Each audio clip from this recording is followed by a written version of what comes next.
Asia cup शुरू है। एक मैं लोगों को ज़रा ये क्लैरिफाई कर दूं कि हम अब 7 बजे लोगों के घरों में पहुंच गए हैं। तो जब तक एशिया कप चल रहा है तो बोलो जनाब जो है सैटरडेज एंड संडेज आया करेगा और 7 to 8 आएगा और इसके अंदर हम क्रिकेट की बातें करेंगे। लेकिन सर हम सब प्री मैच एनालिस्ट हैं ही नहीं, हम पोस्ट मैच एनालिस्ट हैं कि जब मैच हो जाता है उसके बाद हम उसके ऊपर बातें किया करेंगे। तो कल के रोज़ पाकिस्तान और ओमान का मैच था, पाकिस्तान का पहला मैच था एशिया कप का और पाकिस्तान ने आई थिंक 167 किया और फिर आई थिंक 90 रन से पाकिस्तान जो था वो जीत गया। तो ओमान वाला तो एक्सपेक्टेड था, वैसे इतना नहीं था एक्सपेक्टेड क्योंकि हमने वर्ल्ड कप में यूएसए से भी हम हारे थे मैच।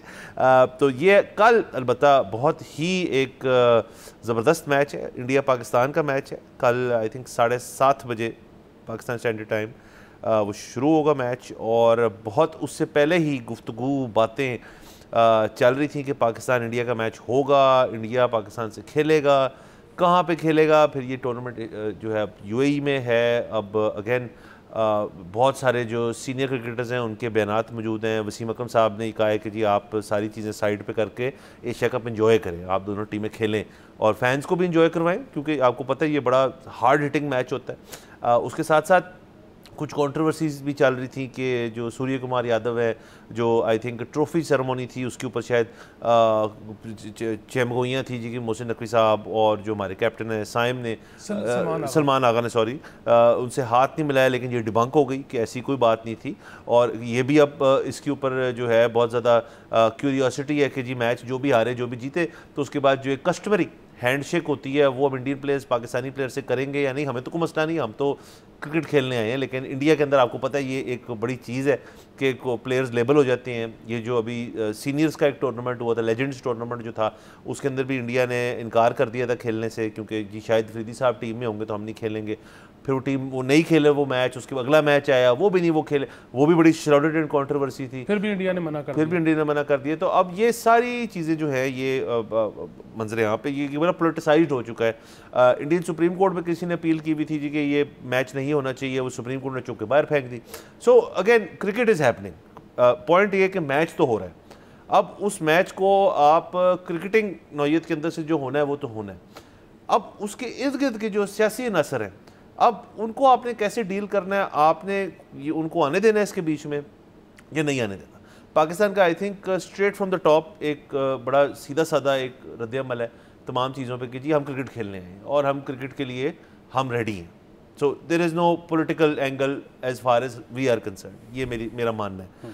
इंडिया में तो डेफिनेटली एक एंगल है और मैं उनके प्लेयर्स से मेरी हमदर्दी भी है क्योंकि उनकी जिस किस्म की बीजेपी जो पार्टी है उसके जो लोग हैं और वो ज़ाहिर है वो लोग जो बीजेपी को फॉलो करते हैं क्रिकेट भी देखते होंगे और उनको प्यार मोहब्बत होगी, लेकिन उनको डर लगता होगा क्योंकि जो उनका फिर आउटक्राई है ना उनके मीडिया का, उनके सोशल मीडिया का, उनके लोगों का कि जी हम आपको जला देंगे, आपके घर जला देंगे, ये कर देंगे वो कर देंगे, आपने हाथ कैसे मिलाया, आप ऑल दीज थिंग्स। मैं बड़ी मेरी हमदर्दी है इंडियन प्लेयर्स के साथ इस नुक्ते पे। एग्जैक्टली सर, और ये आज की बात नहीं है। एक तो जैसे आपने कहा कि पाकिस्तान का स्टांस बड़ा क्लियर है। अभी चैंपियंस ट्रॉफी में न्यूट्रल वेन्यू पे हुए इंडिया के मैचेस और इंडिया ने क्योंकि पाकिस्तान आने से इनकार कर दिया था, अदरवाइज़ और अब पाकिस्तान भी इंडिया नहीं जा रहा, पाकिस्तान भी तमाम मैचेस न्यूट्रल वेन्यू में खेलेगा। अदरवाइज़ उससे पहले पाकिस्तान तो वनडे वर्ल्ड कप खेलने इंडिया गया था। सो अगर इंडिया ये अड़ीस ना डाले तो पाकिस्तान को तो कोई प्रॉब्लम नहीं है वहाँ जाके खेलने में। और ये जो इंडियन क्राउड है ना, ये इसका मसला ये नया नहीं है, ये बड़ा पुराना है और ये सिर्फ पाकिस्तान से के साथ भी नहीं है। मतलब इनकी पाकिस्तान के अलावा भी ख़राब परफॉर्मेंसेस पे आपने अक्सर सुना होगा कि प्लेयर्स के पुतले जला दिए, उनके घरों के बाहर एहतजाज कर दिया। फिर इससे भी बड़ा मसला मेरे ख्याल में जो है, इंडिया में मैच हो रहा होता है और इंडिया अगर हार रहा हो, मतलब अगर वो पाकिस्तान से भी नहीं है तो जो उनका क्राउड है वो स्टेडियम छोड़ के जाना शुरू कर देते। So this is bad for business. आप मतलब देखें ना कि अगर कोई बंदा जिसने टिकट खरीदी हुई है वो अगर स्टैंड छोड़ के जा रहा है तो जिस शख्स ने घर पे मैच टीवी पे लगाया हुआ है वो भी आई एम अज्यूमिंग के बंद कर देता होगा। अब अगर वो मिड मैच टीवी ही बंद कर देता है तो वो जो सारे एड्स चलते हैं वो कौन देखता है? तो ये एक बहुत बड़ा बिजनेस का नुकसान है।